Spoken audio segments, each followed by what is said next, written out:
الحمد لله نحمده ونستعينه ونستغفره ونؤمن به ونتوكل عليه ونعوذ بالله من شرور أنفسنا ومن سيئات أعمالنا من يهده الله فلا مضل له ومن يضلله فلا هادي له وأشهد أن لا إله إلا الله وحده لا شريك له وأشهد أن محمدًا عبده ورسوله أما بعد فأعوذ بالله من الشيطان الرجيم بسم الله الرحمن الرحيم حاميم والكتاب المبين إنا أنزلناه في ليلة مباركة إنا كنا منذرين فيها يفرق كل أمر حكيم صدق اللہ العظیم۔ میرے انتہائی واجب الاحترام قابل صد احترام بھائیوں، دوستوں اور بزرگوں، آج 11 شعبان ہے۔ اسلامی مہینوں میں شعبان کا جو مہینہ ہے یہ 8واں مہینہ کہلاتا ہے۔ اس کے بعد رمضان المبارک کا مہینہ ہوتا ہے اور اس کے بعد شوال اور پھر ذی قعدہ اور ذی الحجہ۔ یہ مہینہ اس اعتبار سے بڑا ہی بابرکت اور باسعادت مہینہ ہے کہ اس مہینے کے بعد رمضان المبارک کے مہینے کا آغاز ہوتا ہے۔ نبی اکرم صلی اللہ علیہ وسلم دعا پڑھا کرتے تھے۔ امام بیہقی رحمۃ اللہ علیہ نے شعب الایمان میں یہ دعا نقل فرمائی ہے: اللہم بارک لنا فی رجب و شعبان وبلغنا رمضان۔ یا اللہ، تو ہمارے رجب کے مہینے میں اور شعبان کے مہینے میں برکت عطا فرما، اور اے اللہ تو ہمیں رمضان کے مہینے تک پہنچا۔ تو آپ صلی اللہ علیہ وسلم رمضان کے آنے سے پہلے ہی ان 2 مہینوں میں برکت کی دعا فرماتے تھے۔ خود نبی اکرم صلی اللہ علیہ وسلم کا معمول یہ تھا کہ آپ رمضان المبارک کے علاوہ جس مہینے میں کثرت سے روزے رکھا کرتے تھے تو وہ یہ شعبان کا مہینہ تھا۔ اس مہینے میں آپ کثرت سے روزے بھی رکھتے اور عبادت بھی فرماتے تھے۔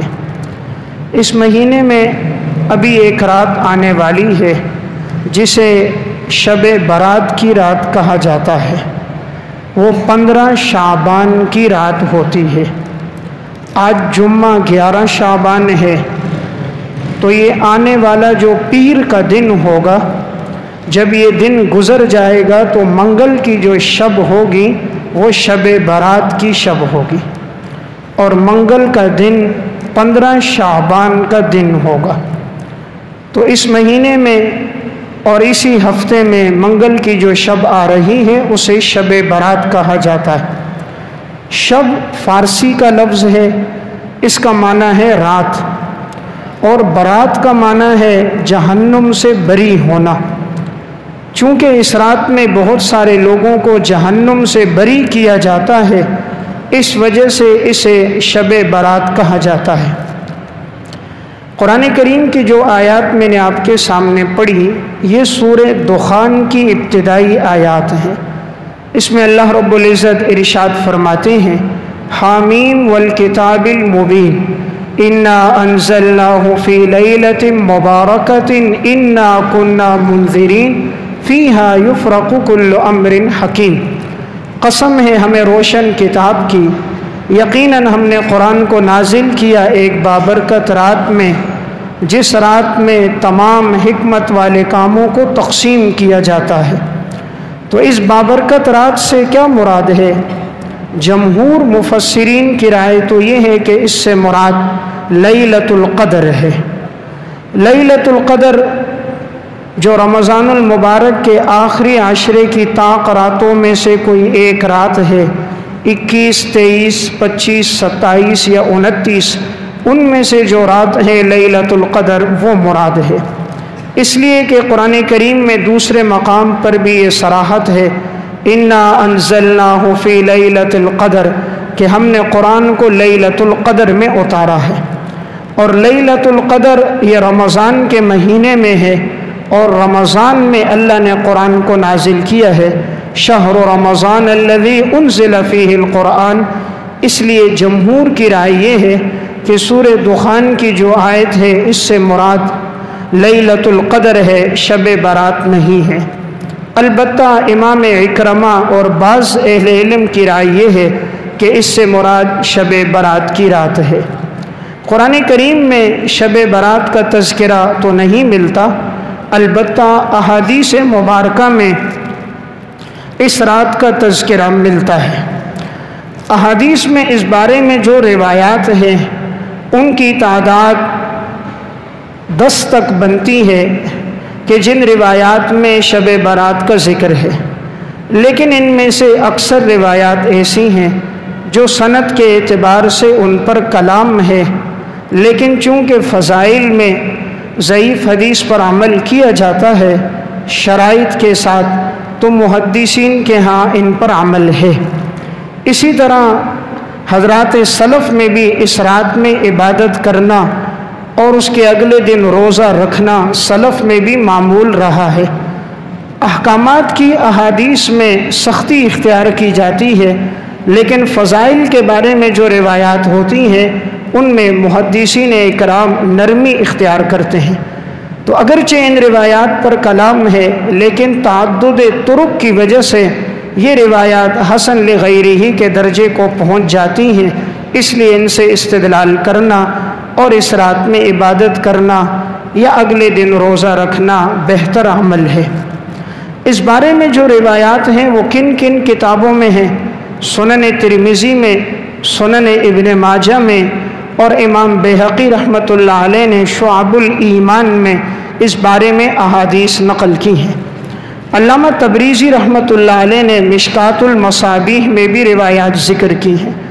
ان روایات میں ایک روایت ہے ام المومنین حضرت عائشہ رضی اللہ تعالیٰ عنہا سے، وہ فرماتی ہیں کہ ایک مرتبہ میں نے رسول اللہ صلی اللہ علیہ وسلم کو اپنے بستر پہ نہ پایا، جب یہ سو کر اٹھیں تو حضور نہیں تھے، تو یہ سوچنے لگیں حضور کہاں چلے گئے، تو فرماتی ہیں میں باہر نکلی، حضور کو تلاش کر رہی تھی، کرتے کرتے میں جب جنت البقیع قبرستان میں پہنچی تو وہاں آپ صلی اللہ علیہ وسلم موجود تھے۔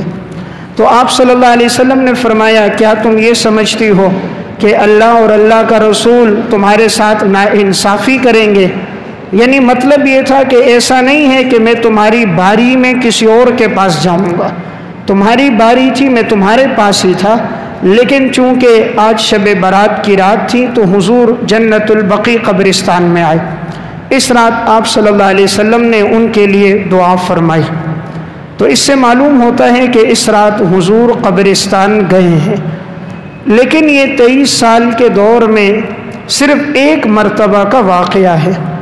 پورے 23 سالہ دور میں نبی اکرم صلی اللہ علیہ وسلم شب برات میں صرف ایک مرتبہ قبرستان گئے ہیں، اس لیے اگر کوئی زندگی میں ایک دفعہ اس رات میں قبرستان جاتا ہے تو کوئی حرج کی بات نہیں، لیکن اس کو لازم نہ سمجھا جائے اور نہ جانے والے پر نکیر نہ کی جائے اور اس کو فرض اور واجب کا درجہ نہ دیا جائے۔ آپ صلی اللہ علیہ وسلم پورے 23 سالہ دور نبوت میں ایک دفعہ اس رات میں قبرستان گئے ہیں، اس لیے اگر کوئی جانا چاہے تو وہ جا سکتا ہے۔ لیکن بعض لوگ قبرستان اس رات میں جا کر قبروں پہ دیا جلاتے ہیں، چراغ جلاتے ہیں، اس سے بچنا چاہیے، شریعت میں اس کی گنجائش نہیں۔ اسلام نے یہ حکم دیا ہے کہ انسان اگر قبرستان جائے تو مقصد اپنی آخرت کو یاد رکھیں کہ یہ لوگ ہماری طرح انسان تھے، دنیا سے چلے گئے اور میں نے بھی ایک دن دنیا سے جانا ہے اور اپنے اعمال کا میں نے حساب و کتاب دینا ہے، تو وہاں جا کر ان بدعات سے بچنا چاہیے۔ اس لیے بعض لوگ جو چراغاں جلاتے ہیں، چراغ جلانے سے گریز کیا جائے، گویا کہ یہ تو غیروں کا طریقہ ہے، انسان قبر کے اوپر آگ جلا رہا ہے تو اس سے تو بدفعلی نکلتی ہے کہ گویا قبر کے اندر بھی مردے کو آگ میں جلایا جائے، حالانکہ یہ مقصود نہیں، مردے کے ساتھ تو مقصود اللہ اس پہ رحمت کا معاملہ فرمائے۔ تو اس رات میں حضور ایک دفعہ گئے ہیں، اس لیے اگر کوئی اس رات قبرستان جانا چاہے تو جا سکتا ہے، لیکن اسے لازم نہ سمجھے۔ بعض لوگ اس رات میں جا کر قبروں کے اوپر گلاب کے پھول ڈالتے ہیں، اس سے گریز کرنا چاہیے۔ یہ پھول ڈالنا اور اسے لازم سمجھنا یہ بدعت ہے۔ آپ صلی اللہ علیہ وسلم کا پورے دور نبوت 23 سال کا ہے، آپ نے کبھی بھی کسی کی قبر پہ گلاب کے پھول نہیں ڈالے، نہ ہی آپ نے امت کو اس کا حکم دیا، نہ ہی حضرات صحابہ اور سلف میں اس کا رواج رہا۔ آپ صلی اللہ علیہ وسلم کے پورے دور میں ایک مثال ایسی ملتی ہے، صحیح بخاری اور مسلم کی روایت ہے کہ رسول اللہ صلی اللہ علیہ وسلم 2 قبروں کے پاس سے گزرے۔ آپ نے فرمایا ان دونوں قبر والوں کو عذاب ہو رہا ہے، اور کسی بڑے گناہ کی وجہ سے نہیں، یعنی عموماً تم اس کو چھوٹا گناہ سمجھتے ہو، لیکن ان کی وجہ سے ان دونوں کو عذاب ہو رہا ہے۔ آپ نے فرمایا ان میں ایک قبر والا وہ ہے احدہما یمشی بالنمیمہ، ایک وہ ہے جو چغل خوری کرتا تھا، اور دوسرا وہ تھا لا یستنزہ من البول، جو پیشاب کی چھینٹوں سے نہیں بچتا تھا۔ تو آپ نے فرمایا اس وجہ سے ان دونوں کو قبر میں عذاب ہو رہا ہے۔ تو رسول اللہ صلی اللہ علیہ وسلم نے کھجور کی ایک ٹہنی لے کر آپ نے اس کے 2 ٹکڑے فرمائے، اور آپ نے ان دونوں شاخوں کو قبر پہ گاڑ دیا، اور آپ نے فرمایا امید ہے کہ اللہ رب العزت جب تک یہ ٹہنیاں تر و تازہ رہیں گی تو اللہ قبر والوں کے عذاب میں تخفیف فرمائے گا۔ تو یہ پورے دور نبوت میں ایک واقعہ ہے۔ تو دیکھیں حضور نے یہاں کھجور کی ٹہنی گاڑی ہے، پھول نہیں ڈالے۔ اس لیے بعض لوگ جو یہ استدلال کر لیتے ہیں حضور نے پھول ڈالے ہیں، یہ بات غلط ہے۔ حضور نے کھجور کی ٹہنی گاڑی ہے۔ پھر نمبر 2، آپ صلی اللہ علیہ وسلم کو تو وحی سے پتہ چلا تھا کہ اس قبر والوں پہ عذاب ہو رہا ہے، وحی کا سلسلہ تو ختم ہو چکا۔ مجھے اور آپ کو نہیں پتہ کون قبر والا عذاب میں ہے، کون راحت میں ہے۔ تیسری چیز، حضور نے ٹہنی اس پہ گاڑی جو معذبین، جن پہ عذاب ہو رہا تھا۔ ہم پھول اس پہ ڈالتے ہیں جو مقربین ہوتے ہیں، نیک لوگ ہوتے ہیں، بزرگوں کی قبروں پہ ڈالے جا رہے ہوتے ہیں۔ پھر عرب کے ہاں گلاب کے پھول کا رواج نہیں تھا، نہ ہی اس کی وہاں پیداوار تھی۔ یہ پیداوار تو ایشیا میں ہے، عرب کے ہاں کھجور کی پیداوار، کھجور کے درختوں کی پیداوار تھی، تو آپ صلی اللہ علیہ وسلم نے وہاں کھجور کی ٹہنی گاڑی ہے۔ اس لیے اگر کوئی قبر کے کنارے اس وجہ سے لگا دے تو بہرحال اس کی تو گنجائش ہوگی، لیکن اس چیز کی گنجائش نہیں ہے۔ تو میں نے پہلی گزارش یہ عرض کی کہ آپ صلی اللہ علیہ وسلم شب برات کی اس رات میں آپ گئے ہیں قبرستان، تو اگر کوئی اس رات جانا چاہے تو جا سکتا ہے۔ سنن ابن ماجہ کی جو روایت ہے، اور اسی طرح امام بیہقی نے شعب الایمان میں جو روایت نقل کی، اس میں رسول اللہ صلی اللہ علیہ وسلم فرماتے ہیں قوموا لیلہا وصوموا نہارہا، تم اس رات میں قیام کیا کرو اور اس کے اگلے دن میں روزہ رکھا کرو۔ اس لیے اس ہفتے میں جو منگل کی شب آئے گی وہ 15 شعبان کی رات ہے۔ اس رات میں اگر کوئی عبادت کرتا ہے تو عبادت کرنا مستحب اور اولا امر ہے، اور اس کے اگلے دن روزہ رکھنا منگل کے دن یہ بھی بہتر اور اولا عمل ہے کہ انسان روزہ رکھے۔ ایک تو اس وجہ سے کہ آپ نے روزہ رکھنے کا حکم ارشاد فرمایا، دوسرا اس وجہ سے کہ یہ ایام بیز ہیں۔ ایام بیز ہر مہینے کی 13، 14 اور 15 تاریخ، تو ایام بیز میں روزہ رکھنا مستحب عمل ہے۔ اس وجہ سے بھی اگر کوئی منگل کے دن روزہ رکھتا ہے 15 کو، اور اس سے پہلے پیر 14 کو، اس سے پہلے اتوار 13 کو روزہ رکھتا ہے، تو یہ ایام بیز میں روزہ رکھنے کا ثواب بھی اسے ملے گا۔ تو اس رات میں عبادت کرنا گویا کہ روایت سے ثابت ہے، انسان اس میں عبادت کرے، لیکن کوئی مخصوص عبادت اس رات میں نہیں ہے۔ یعنی آپ صلی اللہ علیہ وسلم نے کسی خاص عبادت کا حکم ہمیں نہیں دیا۔ اس لیے جو انسان بآسانی جتنی تلاوت کر سکے، جتنے نوافل پڑھ سکے، صلاۃ التوبہ پڑھ سکے، استغفار کر سکے، وہ کر سکتا ہے۔ کوئی خاص عمل اس رات میں حضور نے امت کو بیان نہیں کیا۔ بعض لوگ اس رات میں 100 رکعت نوافل پڑھتے ہیں، اور ہر رکعت میں 10 مرتبہ سورہ اخلاص پڑھتے ہیں، اور وہ یہ کہتے ہیں کہ جو 1000 دفعہ سورہ اخلاص 100 رکعتوں میں پڑھے گا تو اس کے سارے گناہ معاف ہوں گے اور اتنے درجات بلند ہوں گے، اتنی نیکیاں ملیں گی، جنت میں محلات بنیں گے۔ یہ بات درست نہیں ہے، کسی حدیث سے اس کا ثبوت نہیں ہوتا کہ اس رات کے اندر خاص تعداد میں سورہ اخلاص پڑھی جائے، بلکہ انسان جتنا ممکن ہو اس رات میں نوافل پڑھے اور اللہ رب العزت کی عبادت کرے، لیکن عبادت کے اندر اعتدال رہے۔ بعض لوگ رات بھر عبادت کرتے ہیں اور جب سحری کا وقت ہوتا ہے تو سو جاتے ہیں، نہ تہجد پڑھنے کی توفیق ملتی ہے، اور بعض نادان تو فجر کی فرض نماز بھی چھوڑ دیتے ہیں۔ تو ایک مستحب کام تو کیا لیکن فرض عبادت کو ترک کر دیا۔ اس لیے بہتر یہ ہے کہ انسان اتنی عبادت کرے جتنا اس میں نشاط ہو، تاکہ اگلے دن فجر کی نماز وہ جماعت سے ادا کر سکے۔ آپ صلی اللہ علیہ وسلم نے چونکہ یہاں 2 باتیں بیان فرمائیں، ایک اس رات میں عبادت کا تذکرہ، اگلے دن میں روزہ رکھنے کا تذکرہ۔ اس رات کے اندر بعض احکامات اترتے ہیں۔ مشکات میں امام بہقی رحمۃ اللہ علیہ کے الدعوات الکبیر کے حوالے سے ایک حدیث نقل ہے کہ رسول اللہ صلی اللہ علیہ وسلم نے فرمایا، اس رات کے اندر جتنے لوگوں کو موت دی جاتی ہے وہ لکھا جاتا ہے، لوگوں کے رزق تقسیم کیے جاتے ہیں، لوگوں کے معاملات لکھے جاتے ہیں اس رات میں۔ تو چونکہ یہ رات اس اعتبار سے بھی بڑی اہم رات ہوتی ہے کہ اگلے سال کتنے لوگوں کی وفات ہوگی، اگلے سال کون لوگ زندہ ہوں گے، کیا کیا رزق لکھا جائے گا، انسان کہاں کہاں کھائے گا، یہ معاملات بھی اس رات میں طے ہوتے ہیں۔ اس لیے اس رات کو عبادت میں گزارا جائے۔ ہمارے ہاں اس رات میں پہلی چیز جو رسم و رواج میں رائج ہے، بعض لوگ اس رات کے اندر چراغاں کرتے ہیں، مسجدوں میں چراغاں کیا جاتا ہے، عمارتوں میں چراغاں کیا جاتا ہے، اس سے گریز کیا جائے، یہ بدعت ہے۔ آپ صلی اللہ علیہ وسلم نے اپنے پورے 23 سالہ دور نبوت میں آپ نے کبھی یہ نہیں کہا کہ آج شب برات کی رات ہے تو مسجدوں پہ چراغاں کرو، گھروں پہ چراغاں کرو، لائٹیں اور بلب لگاؤ۔ آپ نے کسی جگہ حکم نہیں دیا، اس لیے اس سے اجتناب کیا جائے۔ دین نام ہے اتباع کا، دین نام ہے رسول اللہ صلی اللہ علیہ وسلم نے جو بتلایا اس پر عمل کرنے کا۔ ہم اپنی طرف سے دین میں کوئی چیز ایجاد نہیں کر سکتے۔ رسول اللہ صلی اللہ علیہ وسلم نے فرمایا، من احدث فی امرنا ھذا ما لیس منہ فہو رد، جس نے دین میں ایسی بات ایجاد کی جو دین میں نہیں تھی تو وہ بات مردود ہے۔ اس لیے دین میں انسان اپنی طرف سے کوئی اضافہ نہیں کر سکتا۔ دین نام ہے نبی اکرم صلی اللہ علیہ وسلم کے پیچھے چلنے کا۔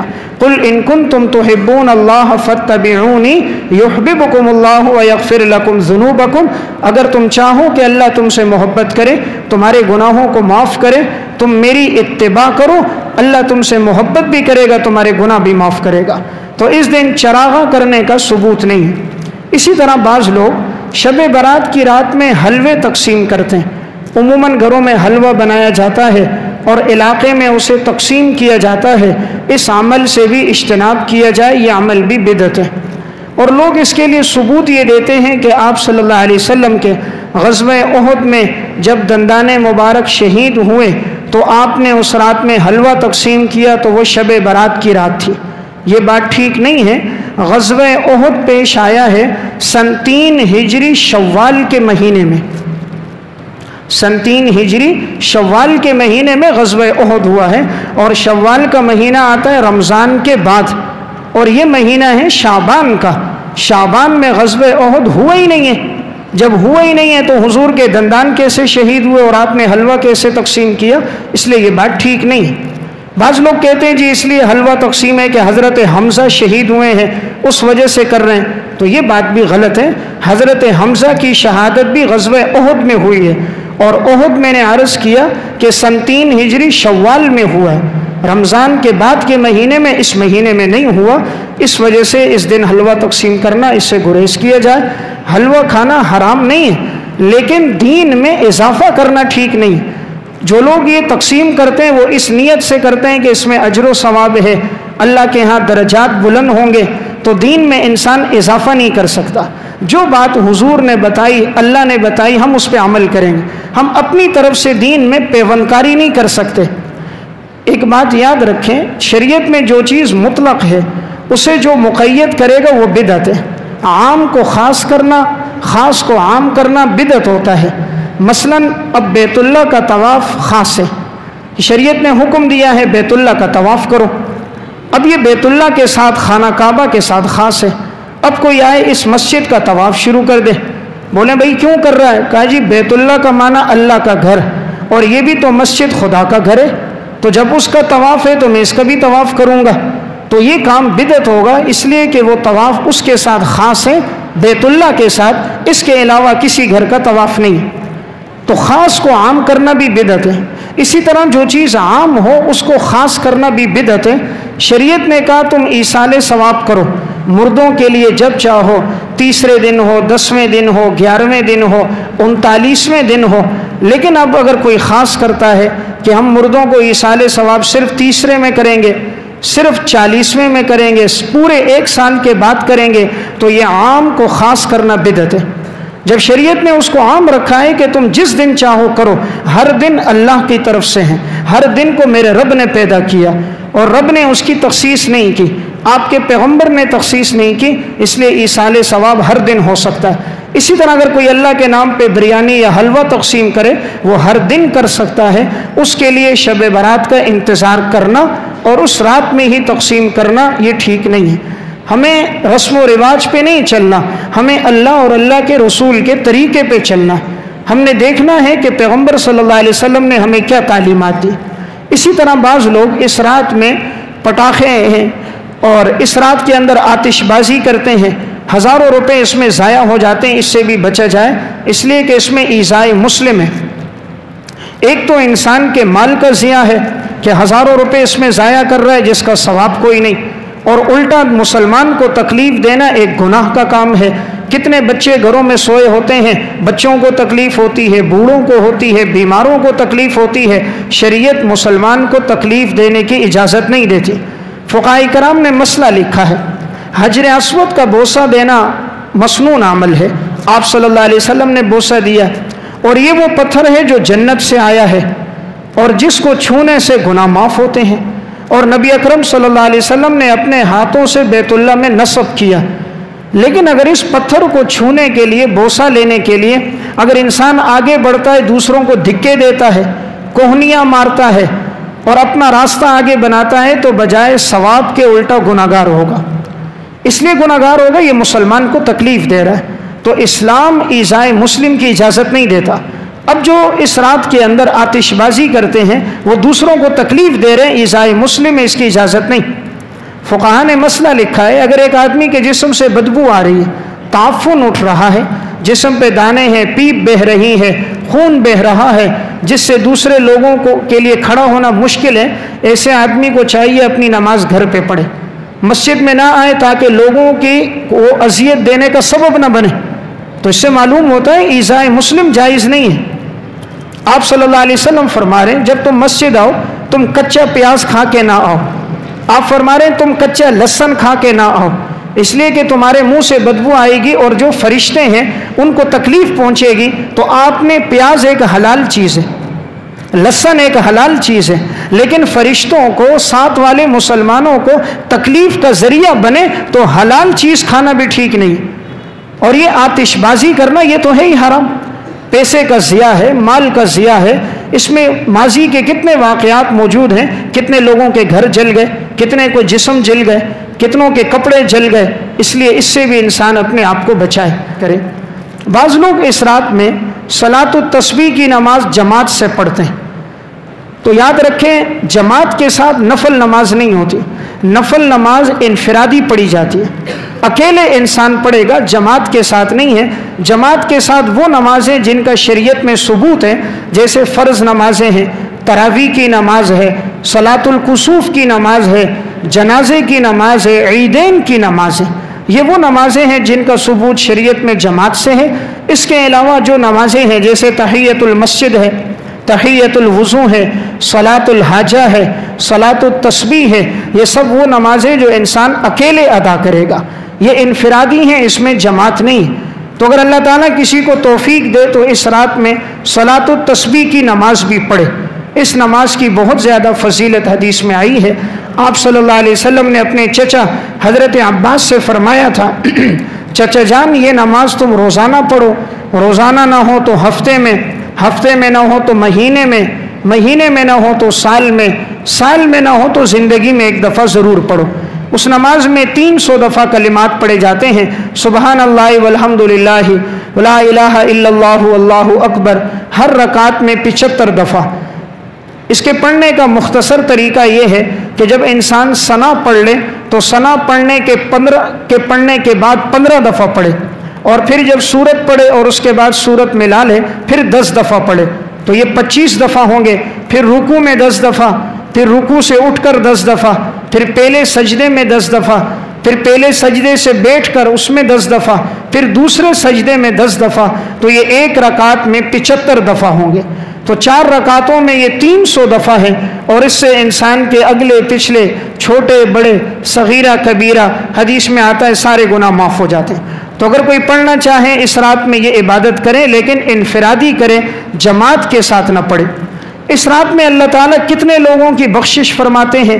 سنن ترمذی کی روایت ہے، ام المومنین حضرت عائشہ رضی اللہ تعالیٰ عنہ سے فرمایا کہ رسول اللہ صلی اللہ علیہ وسلم نے فرمایا اللہ تعالیٰ اتنے لوگوں کو اس رات جہنم سے بری کرتے ہیں جتنا قبیلہ بنو کلب کی بکریوں کے جسم پہ بال ہیں۔ عرب میں جس قبیلے کے پاس سب سے زیادہ بکریاں تھیں وہ بنو کلب کا قبیلہ تھا، ان کے ہاں بکریاں سب سے زیادہ تھیں، اور اب ہر بکری کے صرف ایک بکری انسان لے لے اور اس کے جسم کے بال گننا شروع کر دے تو کتنے بال ہوں گے؟ اور جب قبیلے کے سب سے بڑا قبیلہ جس کے ہاں بکریاں ہوں، پھر بکریوں کی تعداد نہیں بالوں کی تعداد، یہ گننا کس قدر مشکل ہے۔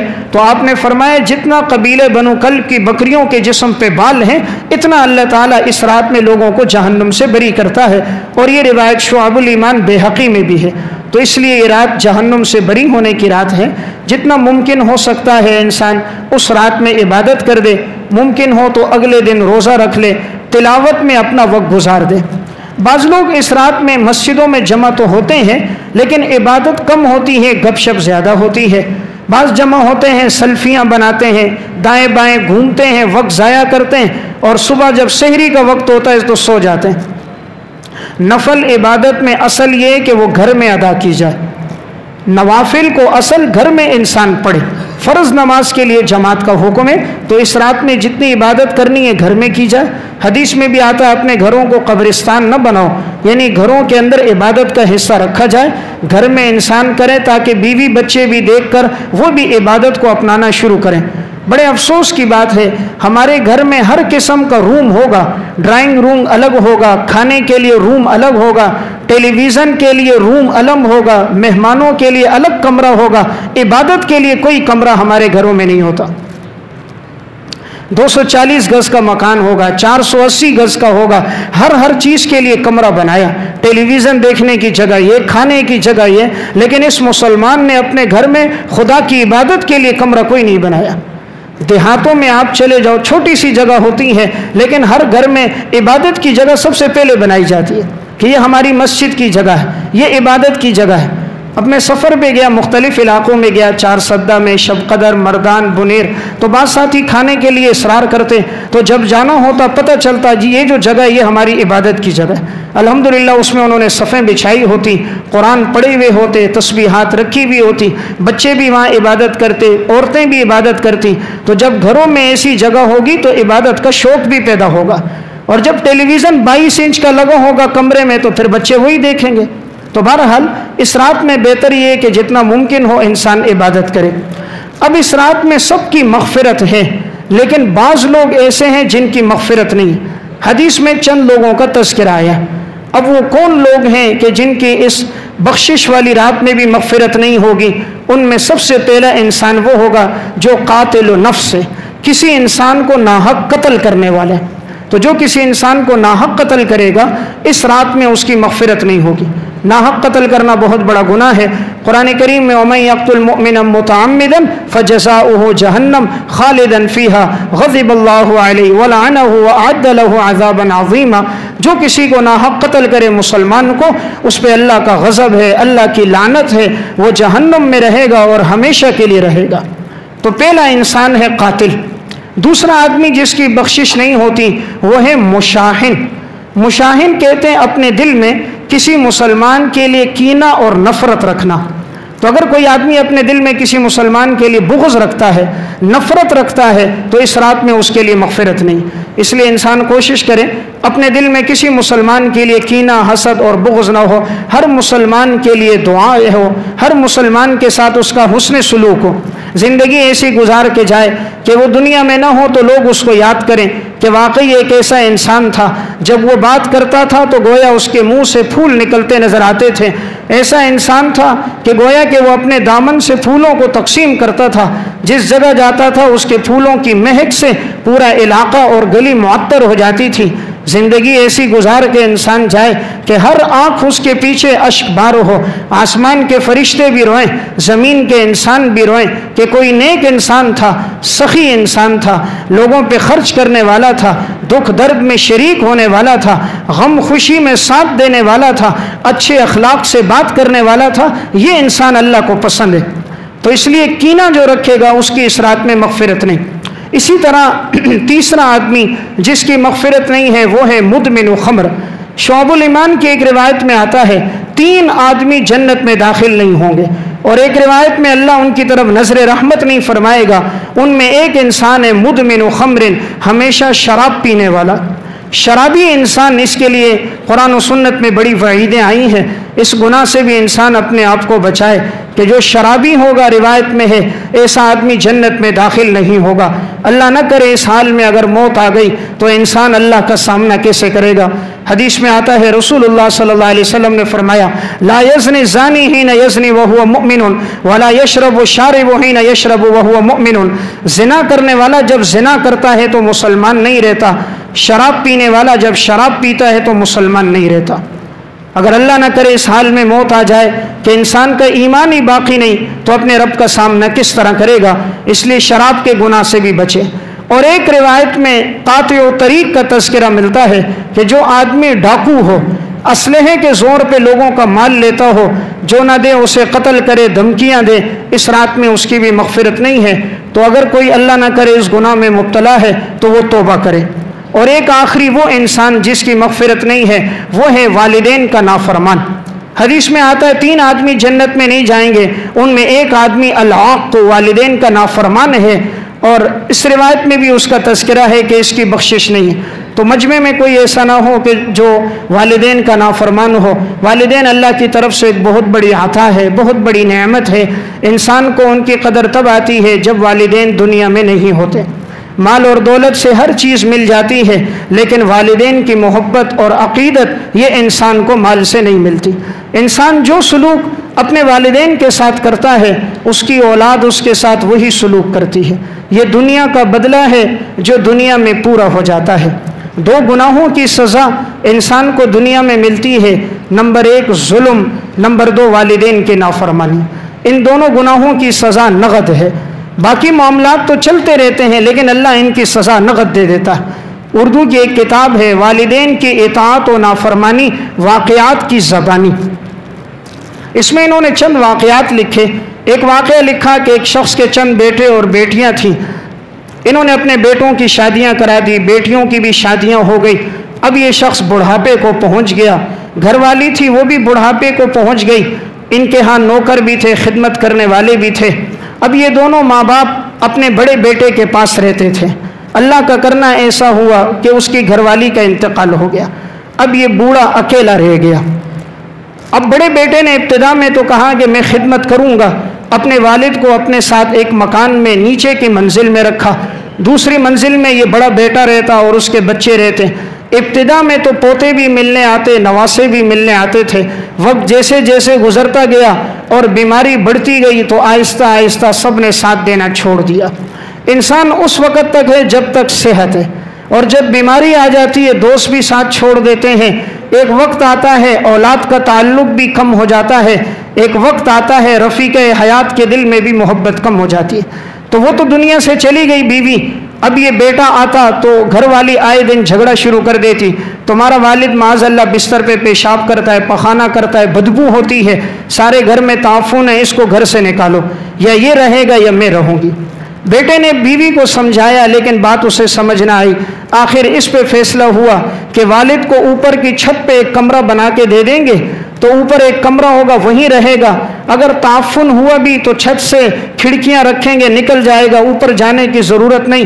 والد کے لیے ایک نوکرانی رکھ دیں گے, وہ خدمت کرے گی, آپ کو تکلیف نہیں ہوگی. بیوی نے کہا ٹھیک ہے. اب اوپر تیسری منزل کے اوپر ایک چھوٹا سا دڑبا نما کمرہ بنا دیا اور اپنے باپ کو اب یہ بیٹا کہنے لگا ابا جی نیچے گرمی ہوتی ہے, زندگی مشکل ہے, اوپر آپ کے لیے بڑا کمرہ ہوگا, ہوادار ہوگا, تعفن نہیں ہوگا. فضائل بیان کرنا شروع کیے. وہ بوڑھا بیمار تھا, اب کیا کہتا آخر. اس نے کہا بیٹا جس میں تو خوش اس میں میں خوش. بہرحال مختصر یہ ہے کہ بیٹا اپنے والد کو اوپر چھت پہ لے گیا. اب چند دن تو وہ جاتا تھا, نوکرانی رکھی, اب انہوں نے جانا چھوڑ دیا. اور اب گھر والی نے کہا تمہارے والد کے لیے جو برتن خریدتے ہیں وہ پلاسٹک کے, اس لیے کہ وہ بیمار ہے, جس برتن میں کھائے گا اس میں اگر ہم بھی کھائیں گے تو جراثیم لگیں گے تو بیماریاں منتقل ہوں گی. بہتر ہے اس کے لیے الگ سے پلاسٹک کے کوئی الگ سے برتن لے لو. الگ سے ایک پلیٹ لے لی, الگ سے اس کے لیے گلاس خرید لیے. اب یہ خود نہیں جاتے تھے, بیماریاں لگیں گی, بچوں کو اوپر جانے نہیں دیتے تھے. نوکرانی رکھی تھی, وہ کھانا دے دیتی اور کھانا جب کھاتے اوپر وہیں پلیٹ دھو لیتی. چند ماہ گزر گئے, اللہ کا کرنا موت تو برحق ہے. آخر اس بوڑھے کا انتقال ہو گیا. اب انتقال کے بعد تجہیز و تکفین جب ہو گئی تو اب یہ بیٹا اوپر چڑھا اپنے والد کے کمرے کو دیکھنے کے لیے. اس کے ساتھ اس کا چھوٹا بیٹا بھی ساتھ چڑھ گیا. جب یہ اوپر پہنچے تو وہ جو چھوٹا بیٹا تھا وہ ادھر ادھر نظریں دوڑا رہا تھا. اس نے کہا بیٹا کیا تلاش کر رہے ہو؟ اس نے کوئی جواب نہ دیا. آخر وہ جو چارپائی کے نیچے پلاسٹک کی پلیٹ اور برتن تھے وہ اس نے اٹھائے, اپنے ہاتھ میں لے لیے. باپ نے کہا بیٹا اس سے کیا کرو گے؟ تو اس نے کہا کہ ابو جی یہ جو پلاسٹک کی پلیٹ ہے اور یہ جو گلاس ہیں, جب آپ بوڑھے ہو جاؤ گے نا تو ہم آپ کے لیے بھی اوپر کی منزل میں کمرہ بنائیں گے اور اس پلاسٹک کی پلیٹ میں آپ کو کھانا ڈال کے دیں گے اور اس پلاسٹک کے گلاس میں آپ کو پانی دیں گے. تو جو سلوک اس نے اپنے والدین کے ساتھ کیا تھا, اب وہ بچہ نادان ہے, لیکن ابھی سے اس نے کہا کہ ابو جی اس پلیٹ میں آپ کو ہم کھانا دیں گے جب آپ بوڑھے ہوں گے. اسی وقت اس کی آنکھوں سے آنسو بہنے لگے. باپ کے بستر کے ساتھ لپٹ گیا, بستر کو چوم رہا تھا, رو رہا تھا, ابا جی مجھ سے بہت بڑا گناہ ہو گیا, بہت بڑا گناہ ہو گیا, لیکن اب کیا بات, اب تو والد دنیا سے جا چکا تھا تو یہ ایک نافرمانی کا بدلہ دنیا میں مل جاتا ہے. تو اس رات میں والدین کے نافرمان کی بخشش نہیں ہے, اس لیے والدین حیات ہوں انسان قدردانی کرے, ان سے دعائیں لے, کبھی ان کی نافرمانی نہ کرے ورنہ دنیا میں اسے سزا مل جاتی ہے. اسی کتاب میں انہوں نے ایک اور واقعہ نقل کیا کہ ایک نوجوان تھا, اس کی والدہ بوڑھی ہو گئی. اب اس کی نئی نئی شادی ہوئی تھی. اب جو بوڑھی والدہ تھی اس کو بیماری لگ گئی, مرگی کی بیماری. اب یہ بڑی خطرناک بیماری ہے, اس بیماری میں اس کی والدہ ہوتی تھی. تو بیوی نے چند دن تو خدمت کی, آخر اس نے یہ بات شروع کر دی یا تمہاری ماں رہے گی اس گھر میں یا میں رہوں گی, مجھ سے یہ بوڑھی سنبھالی نہیں جاتی. یہ بھی دیوانہ تھا. ماں جو اتنی محبت اور اطاعت کرنے والی, اتنی فرما بردار ماں, وہ جو بچے کے لیے سب کچھ کرے, لیکن انسان کیسا نادان ہے کہ عشق و محبت میں جا کر وہ اپنی سچی اور حقیقی محبت کو فراموش کر. اس نے آگے سے کہا کہ میں اپنی والدہ کو انشاءاللہ قتل کر دوں گا لیکن تمہیں کوئی تکلیف نہیں پہنچے گی. اس ظالم بیٹے نے یہ کیا. ماں مرگی کی بیمار تھی, یہ اپنی ماں کو اوپر چھت پہ لے کر گیا. اماں جی اوپر کی ہوا اچھی ہے, فضا اچھی ہے, آپ اوپر آئیں, اوپر بیٹھتے ہیں, بچپن کی باتیں کریں گے, کچھ آپ سے سنوں گا. بوڑھی ماں اس کے ساتھ اوپر چلی گئی. اس ظالم نے اوپر کی چھت سے دھکا دے کر ماں کو گرایا. ماں جب نیچے گری تو وہیں اس کا انتقال ہو گیا. اور اب جب یہ بدبخت نیچے آیا تو مگرمچھ کے آنسو رو رہا تھا. وہ میری ماں اوپر سے گر گئی, رونے لگ گیا. عموماً منافقین کا یہی طریقہ ہوتا ہے, جرم بھی خود کرتے ہیں, روتے بھی خود ہیں, تاکہ عوام کے سامنے ان کے دلوں میں محبت آئے کہ کیسا فرما بردار ہے. زندگی میں کبھی والد کو ملنے نہیں جائے گا, موت کے بعد ایسا چلائے گا کہ پورا علاقہ اپنے سر پہ اٹھا لے گا کہ اس سے زیادہ محبت کرنے والا تو کوئی نہیں, اس سے زیادہ تو رونے والا کوئی نہیں. اس ظالم نے بھی وہی کیا. لیکن اللہ کا بھی تو ایک قانون ہے, اس دھرتی پہ بادشاہت تو اصل میرے رب کی ہے. ان بطش ربک لشدید, تیرے رب کی پکڑ تو بہت سخت ہے. واملی لہم ان کیدی متین, ڈھیل ہم ضرور دیتے ہیں لیکن ہم پھر ایسی گرفت کرتے ہیں کہ انسان یاد رکھتا ہے. اب یہی جو نوجوان تھا, چند مہینے گزرے وہی بیماری اس کو لگ گئی. جو اس کی والدہ کو مرگی کی بیماری تھی وہی اس کو لگ گئی. جس بیوی کی خاطر ماں کو قتل کیا تھا اسی بیوی نے خلا لیا اور وہ چلی گئی. اولاد نے ساتھ چھوڑ دیا. اب اسے پوچھنے والا کوئی نہیں. چارپائی پہ پڑا ایڑیاں رگڑتا تھا. کوئی قریب سے گزرتا پانی مانگتا کوئی نہ پلاتا. آخر اس کی موت کیسے آئی؟ تو ایک دن اپنی بیماری میں اوپر چڑھا اور اسی جگہ کے اوپر چڑھ گیا. اسے ہوش بھی نہیں تھا اور اسی چھت کی اسی مقام سے نیچے چھلانگ لگائی اور مر گیا. جہاں سے ماں کو نیچے گرایا تھا خود اسی جگہ پر اللہ نے اس کو پہنچایا. خود سے چھلانگ لگائی اور زندگی کی بازی ہار گیا. اللہ نے اس گناہ کی سزا دنیا میں دے دی. تو اس لیے سب کی مغفرت ہے، والدین کے نافرمان کی نہیں ہے. ان کا بہت بڑا مقام ہے. اگر وہ کوئی جملہ کہہ بھی دیں انسان انہیں برداشت کرے. ماں کی محبت، والد کی محبت کتنی ہے. ماں اولاد کے لیے کیا کچھ کرتی ہے. جب بچے کے لیے کھانا بنتا ہے ماں بعد میں کھاتی ہے، بچے کو پہلے کھلاتی ہے. بیٹا تم کھاؤ. بیٹا کہتا اماں جی آپ کھا لو. ماں کہتی ہے بیٹا مجھے بھوک نہیں ہے. حالانکہ بھوک ہوتی ہے لیکن وہ چاہتی ہے میرا بیٹا سیر ہو جائے، اور وہ سیر ہو جائے تو اسے خوشی ملتی ہے. ماں خود کھانا نہیں کھاتی. کبھی دسترخوان پہ دیکھو ماں ہڈیاں چوس رہی ہوتی ہے اور مچھلی کے کانٹے ہوتے ہیں اس کے ساتھ لگا ہوا گوشت نکالتی ہے. اگر کہا جائے اماں جی یہ بوٹی آپ لے لو، کہانی بیٹا یہ ہڈی کے ساتھ جو گوشت ہے یہ مجھے بڑا پسند ہے، یہ جو کانٹوں کے ساتھ مچھلی کے پرزے یہ مجھے پسند ہے. حالانکہ گوشت اس ماں کو بھی تو پسند ہے کہ خدمت کرتے کرتے جس کا گوشت گل گیا، جس کی ہڈیاں قبر میں اتر گئیں، اسے گوشت پسند نہیں، لیکن وہ چاہتی ہے میرا یہ بیٹا سیر ہو کے کھا لے. وہ خود کانٹے نوچے گی، وہ خود ہڈیاں نوچے گی، اپنے بیٹے کو کھلائے گی. یہی ماں ہوتی ہے. جب ایک بیٹا دو بیٹے ہیں، شوہر کا انتقال ہو جاتا ہے، سب رشتہ دار کہتے ہیں شادی کر دو، اپنی زندگی کا ساتھی بنا دو. وہ اس اولاد کی خاطر شادی نہیں کرتی کہ یہ میرے بڑھاپے کا سہارا بنے گا. زندگی محنت مزدوری میں گزار دیتی ہے. ایک بیٹے کے خاطر اپنے سر کے بالوں میں چاندنی آ جاتی ہے، سفیدی آ جاتی ہے کہ یہ میرا بیٹا سہارا بنے گا. لیکن وہی بیٹا جب جوانی کے نشے میں آتا ہے ماں کے گریبان میں ہاتھ ڈالتا ہے، باپ کو دھکے دیتا ہے، بات ایسا کرتا ہے جس طرح کہ کسی نوکر چاکر سے کی جاتی ہے. یہی مائیں ہوتی ہیں. کتنی ہی مائیں ہیں جو آج فیکٹریوں میں کام کر رہی ہوتی ہیں، اپنے بچوں کو پڑھانے کے لیے 8-8 10-10 گھنٹے مزدوریاں کرتی ہیں. کتنی مائیں ہیں جو گھروں میں سلائیاں کرتی ہیں میرا یہ بچہ تعلیم حاصل کر جائے. لیکن یہی بچہ جب تعلیم حاصل کرتا ہے سب سے پہلے جسے گھر سے نکالتا ہے وہ ماں ہوتی ہے. یہ وہی ماں تھی جس نے پڑھایا لکھایا یہاں تک پہنچایا. آج گھر میں ہر بچے کے لیے الگ کمرہ ہوگا، ماں کے لیے کوئی کمرہ نہیں ہوگا. ہر بچے کے لیے الگ الگ روم بنے گا، تمام سہولیات ہوں گی. ماں کو ایک کونے میں جگہ دے دی جائے گی، اماں جی آپ کو بھلا کمرے کی کیا ضرورت. یہی وہ ماں ہوتی ہے. جب بیٹا کسی باہر کے علاقے میں ملک میں چلا جاتا ہے اور وہ ماں باپ کو بلاتا ہے کہ اماں جی یہاں آ جاؤ، یا دیہات کا رہنے والا ہو کراچی میں بلاتا ہے، بوڑھے ماں باپ نہیں آتے، وہ کہتے نہیں ہماری زندگی یہیں اچھی گزر رہی ہے، ہم کراچی میں آئیں گے تمہیں تکلیف پہنچے گی. حالانکہ وہ بھی چاہتے ہیں کراچی دیکھ لیں، یہاں کی روشنیاں دیکھیں، یہاں کے سرسبز و شاداب جگہ دیکھیں، لیکن صرف اس وجہ سے کہ بیٹے کو تکلیف نہ ہو، بہو کو تکلیف نہ ہو، زندگی دیہاتوں میں گزار دیتے ہیں، یہاں لوٹ کر نہیں آتے.